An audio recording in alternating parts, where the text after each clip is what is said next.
Should you upgrade from the iPhone 13 Pro to the iPhone 14 Pro? Well, today I'm gonna make it easy by giving you guys both the good and bad. The price remains the same with starting cost of $799, which falls in line with the expectations set by the rumor mill. Meanwhile, the larger iPhone 14 Plus comes in at $100 more with prices beginning at $899, and unfortunately still have Wi-Fi 6E, but we do have new Bluetooth 5.3 which will be used for the new AirPods Pro. The standard 14 gives you more of the same, that means identical display notched to previous generation, very similar dimensions and the same diagonal camera array on the bump.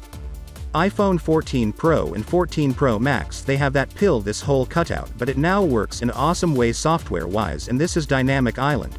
It's essentially an area that automatically adapts based on what you're doing, so you can see your Uber delivery, you can see your phone calls, voice recording, and just ton of status updates. We do have some big changes with the iPhone 14 Pro Max over the iPhone 13 Pro Max. We have an OLED display for both the 13 Pro Max and also the 14 Pro Max, no changes there whatsoever. However, the OLED display on the 14 Pro Max is a lot brighter and it will output up to 2000 nits, and the iPhone 13 Pro Max could only go up to 1500 nits.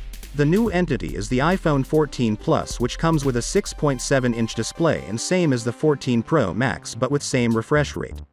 Unlike the iPhone 13 series, which kind of forgot about the true depth front selfie camera, we've had a big upgrade here. Not only do we have a much wider aperture, but it also now support autofocus for the first time on iPhone. iPhone 13 Pro Max, we have 12 megapixel sensor on the wide ultrawide in the telephoto, and this allows up to record 4K video, but we do have that brand new larger sensor on the iPhone 14 Pro Max with a wide sensor or the lens 48 megapixel now.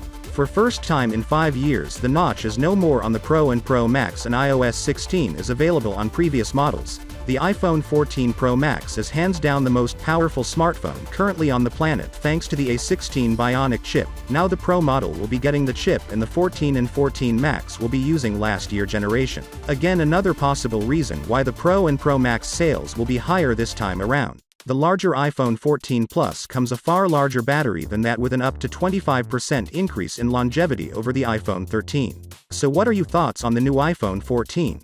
Is a great deal to buy when compared to iPhone 13? So, without being said, let me know your thought in the comment below, and if you are new here, please subscribe. Peace out.